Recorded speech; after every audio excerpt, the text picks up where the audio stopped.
كثيرا طيبا مباركا فيه، والصلاة والسلام على سيد الأنبياء والمرسلين محمد وعلى آله وأصحابه أجمعين، أما بعد، فأعوذ بالله من الشيطان الرجيم. بسم الله الرحمن الرحيم. زمونږ استاسو خبره شروع په باره د هغه خویونو کې چې د هغې په وجه باندې انسان جنت ته ورداخلېږي. دې پورې څه ډېر خویونه ذکر کړي شوي متعدد د محمد رسول الله صلی الله علیه وسلم د حدیثونه بعضې نور موږ ترغیبا ذکر کوو په نیت د عمل باندې. ابو درداء رضی الله عنه یو روایت دی، هغه فرمایي چې یو سړی راغی ویې ویل یا رسول الله ما له داسې یو عمل وښیه جنت ته زه به داخل شم او د عمل ما جنت ته داخل کړي. پیغمبر ویل لا تغضب، غوسه کېږه مه، ستا لپاره جنت دی.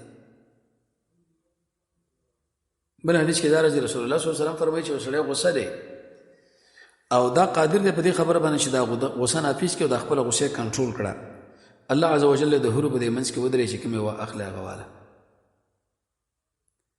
بل روایت کې دا راځي چې دی له قوي پهلوان ویلی دی او ابلیس علیه لعنت په دېرش طریقو باندې په انسان حمله کوي، یو پکې حال د غوسې دی، ځکه انسان نه د قبضه ور باندې ووایي به هر څه ګډوډ کړي.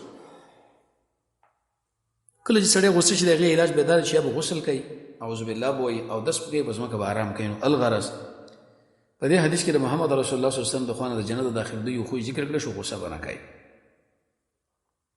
یو بل روایت کې راځي د معاذ رضی الله عنه روایت دی، دا فرمایي چې رسول الله صلی الله علیه وسلم فرمایي چې غوسه وزغمل او دا قادر په دې باندې چې نافذ کړي الله عز وجل یې راوواړي د ټول مخلوق په وړاندې د قیامت په ورځ باندې تر دې پورې چې الله اختیار ورته ورکړي من الحور العین ما شاء، چې په دې حورو کې کومې واخلې هغه ځان سره واله. او رسول الله صلی الله علیه وسلم د هغوی حال ذکر کړی که د لوپټۍ یو طرف دنیا کې راښکاره شو د انور د دنیا به وپړقېږي او که لاړې د ریبونو کې پرېوتې ټولې به خواږه شي. په دې حدیث کې هم دا خبره راغله چې غوسه به نه کوي، الله به یې جنت ته داخل کړي. لیکن غوسه په حق باندې دا به جایز دی. امام شافعي رحمه الله فرمایي کوم انسان چې بالکل د سره غوسه نه کوي هغه خو بیا د انسانیت د مرتبې نه وتی حمارت کې داخل دی. د الله لپاره غوسه د مستقل عبادت دی. یو بل عمل د رسول الله صلی الله علیه وسلم په حدیث کې راغلی دی، پیغمبر علیه فرمایي وسید الاستغفار دې ته ویل کېږي چې بنده وایي اللهم انت ربي، ای الله ته زما رب، اسباب د پالنې د مال پیدا کړي به دې کې راسره ما چولې دی، لا اله الا انت، نشته حقدار د بندګۍ سوا ستانه، خلقتني زه پیدا کړم، زه ستا بنده یم، وانا على عهدک، ستا په لوز باندې یم او وعده باندې یم څومره چې زما طاقت، اعوذ بک، زه پنهین سم په تا باندې من شر ما، د شر د هغه څه نه چې ما کړی دی، او زه اقرار کوم تعالی ستا په نعمت باندې چې په ما باندې کړی دا نعمتونه، او اقرار کوم زما په ګناه باندې، فاغفر لي زما ګناهونه معاف کا، فانه لا یغفر الذنوب الا انت، هېڅ ګناهونه نه معاف کوي سوا ستانه. چا چې دا وویلې د ورځې یقین په دې باندې و دا مړ شو د دې ورځ کې، مخکې دې چې شپه پرې راشي دا سړی جنتي دی، او چا چې د شپې وویل یقین پې و مړ شو مخکې دې نه چې سبا ور باندې راشي دا جنتي دی. څومره عجیب حدیث. سید الاستغفار اللهم انت ربي لا اله الا انت خلقتني وانا عبدك وانا على عهدك ووعدك ما استطعت، اعوذ بك من شر ما صنعت، ابوء لك بنعمتك علي وابوء بذنبي فاغفر لي فانه لا يغفر الذنوب الا انت. رب العالمین په دې باندې جنت اور داخل کی. یو بل روایت کې راځي په روایت عمر عبد الله بن عمر باندې، د عمر رضی الله عنه د جابیه علاقه کې موږ خطبه راکوله او ویل چې ای خلکو زه داسې تاسو کې ولاړم لکه څنګه چې محمد رسول الله صلی الله علیه وسلم په موږ کې ودرېدو خطبې له. زه وصیت کوم د خپل پیغمبر علیه الصلاه والسلام څه ویلي، وایي زه وصیت کوم تاسو زما ملګرو باره کې بیا هغه انسانان چې دوی نږدې دي او بیا هغه انسانان چې هغوی نږدې دي بیا به دروغ خواري شي، حتی تر دې پورې سړی به قسم کوي دنه به مطالبه د قسم نه شي وي، ګویي به یو شاهد ورکوي دنه به مطالبه د ګویي نه وي شوي، او بیا ویلې خبردار نه دی یوازې پاتې کېږي یو سړی او زنانه سره مګر درېمګړی د هغې شیطان دی. علیکم بالجماعه، محمد رسول الله فرمایي لازم دی په تاسو باندې د مسلمانانو جماعت او ځان د اختلاف ډلهبازۍ نه وساتئ، فان الشیطان ابلیس د یو کس سره دی او دا وهو مع الاثنين ابعد، او دا د دوو سره بې لرې دی. الغرض رسول الله صلی الله علیه وسلم په دې مقام کې څه مسلې ذکر کړي، دروغ له ځان ساتل، جنت ته راخېرېدل او دقه شانه پردې زنانو سره نه پاتې کېدل، جنت ته داخلېدل دي، د مسلمانانو د جماعت نه جدا کېدل جنت ته داخلول دي. او بیا ویل من اراده، څوک چې اراده لري چې د جنت د من ځان لوري نو فلیلزم، دا د لازم شي د جماعت سره.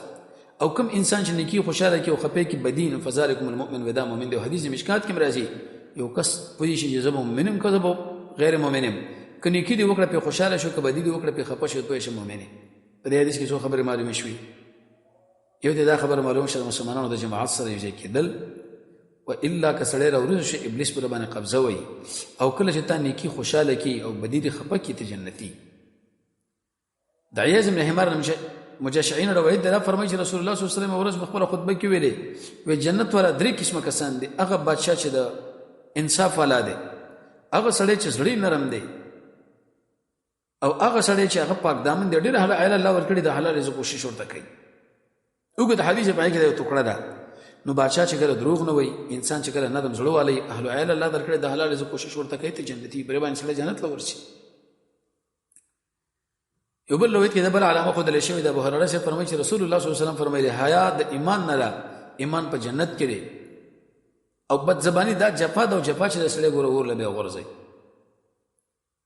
بل ځای کې وایي چې د ایمان ډېر شعبې ده، د حیم یو شعبه د ایمان ده. دا خبره ولې ذکر کړه؟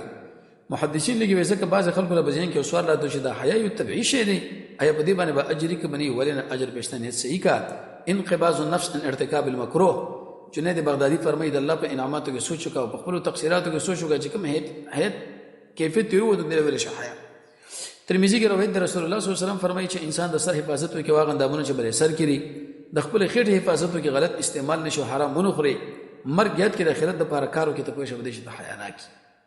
یو بل حدیث کې راځي په روایت د ابو هريره څخه ابو سعید خدری باندې دا فرمایي چې رسول الله صلی الله علیه وسلم فرمایي چې ویل رضیت بالله ربا، په دې راضیم چې الله مې رب دی، وبالاسلام دین، په دې راضیم چې اسلام دین دی، وبمحمد رسولا، او په دې راضیم چې محمد صلی الله علیه وسلم رسول دی، وجبت له الجنه، دې انسان لپاره په دې کلمه باندې جنت واجب شو. خو ابن بطال امام بخاری صاحب شارح فرمایي چې واځ الفاظ له اعتبار نشه، بلکې مصداق سوچ او عمل کې راوسته. ربوبیت د الله ومني، قانون د اسلام ومني، رسالت د محمد رسول الله صلی الله علیه وسلم. د درې کلمې چې کله څوک وایي سړی به جنت ته ورځي. عبدالله بن مسعود فرمایي یو سړي ویل، هغه فرمایي چې رسول الله صلی الله علیه وسلم علیکم بالصدق، ای خلکو رښتیا در باندې لازم دی، ځکه دا رښتیا خلک نیکۍ له روانوي او نیکي خلک جنت ته. یو سړی به رښتیا وایي، تر دې پورې د الله په نسبت باندې به رښتونی ولیکلی شي، د دروغ نه ځان ساتي، ځکه دا دروغ سړی فجور له روانوي، او دا به فجور سړی د اور په طرف روانوي. یو سړی به دروغ وایي، تر دې پورې د الله په نسبت باندې به هېڅ دروغجن به ولیکلی شي. حدیث کې راځي مؤمن سړی بخل کوي، میدان د جنګ پرېږدي، خو دروغ به نه وایي. سوار هغه درې ځایونه د مسلمانانو د جوړې مابین کې او دغه شان د سنګر په حال کې او خپلې سهاره ده. ثوبان رضی الله عنه فرمایي چې رسول الله صلی الله علیه وسلم فرمایي وی څوک به ماله کفارت وکړي، دې خبره باره کې ذمهواري به راکړي چې د خلکو نه به سوال نه کړي، زه ورته د جنت ذمهوار یم. ثوبان ویلې، ما ورته ویلې چې زه ثوبان به د هېچا نه به سوال نه کوو. رسول الله صلی الله علیه وسلم دې ملګرو سره بیعت هم په دې خبره باندې کړی و، یو په هغې کې ابوبکر هم رضی الله تعالی عنه. دلیل د بدې مخلوق نه سوال نه کول. ابوبکر صدیق وسلم د عجیب انسانانو چې کله به د هغوی یو متروکه رقم چې د اس نه پرېوته خپله ورپسې ورکته کېدل، لیکن چا نه ویل چې دا ما درته راواله، اگر که دا جایز یم تحت الاسباب امور دي. په دې کې دا سبب ذکر شو. یو بل روایت کې راځي په روایت د عمر بن الخطاب، دا فرمایي چې رسول الله صلی الله علیه وسلم فرمایي مؤذن چې کله ویل الله اکبر الله اکبر، یو کس په تاسو کې ویل الله اکبر الله اکبر، به ویل اشهد ان لا اله الا الله، دم ویل اشهد ان لا اله الا الله، به ویل اشهد ان محمد رسول الله، دم ویل اشهد ان محمد رسول الله، به ویل حي على الصلاه، د ویل لا حول ولا قوه الا بالله، نشه ګرځېدل د ګناه او توفیق منې کوي مگر د الله په فضل. د ویل بیا ویل حي على الفلاح، د ویل لا حول ولا قوه الا بالله، ثم قال بیا ویل الله اکبر الله اکبر، دم ویل الله اکبر الله اکبر، به ویل لا اله الا الله، دم ویل لا اله الا الله من قلبه. دا ټول پروګرامونه د زړونو په دخل الجنه محمد رسول الله فرمایي بری بس جنت ته داخل شي. الغرض د جنت د داخلېدو یو سبب څه؟ اذان او د هغې جواب. یو بل روایت کې راځي ابو درداء رضی الله عنه فرمایي چې ما د رسول الله صلی الله علیه وسلم اورېدلي، هغه فرمایي وی جمعه چې دا د هر متقي کور دی، الله تعالی ذمهواري کړې د هغه چا لپاره چې د جومات د هغه کور وي، په څه باندې؟ په رحمت باندې او پولیس ورات باندې تېرېدوله، حتی تر دې پورې جنت ته به دا ور داخل شي. الغرض نن څه خویونه موږ د اسلام د جنت د داخلېدو وویلې. یو مسجد سره انډیوالي تعلق ساتله، دویم د اذان جواب، او چې کله انسان د اذان جواب کوي، دریم د مخلوق نه به سوال نه کوي اگر که ما تحت الاسباب جایز دی، څلورم رښتیا ویل، د درواغو نه ځان ساتل، پنځم دا عقیده داسې الفاظ ویل چې رضیت بالله ربا وبالاسلام دینا وبمحمد رسولا، او شپږمه حیا په ځان کې پیدا کوله، اوم چې کله اهل عیال الله درکړی دی په دې وخت کې د حلال رزق کوشش وته کوي، او اتم زړه دې نرمي، نهمه بادشاه دروغ نه وایي، لسم چې کله د نیکي خوشحاله کې او بدیري خفه کې، یولسمه هغه سید الاستغفار، او دولسم چې کله انسان غصه وزغمي په دقه خویونه باندې به دا انسان رب العالمین جنت ته ور داخل کړي. الله رب عزت موږ ته شو جنت ته ور داخل کړي. وصلی الله تعالی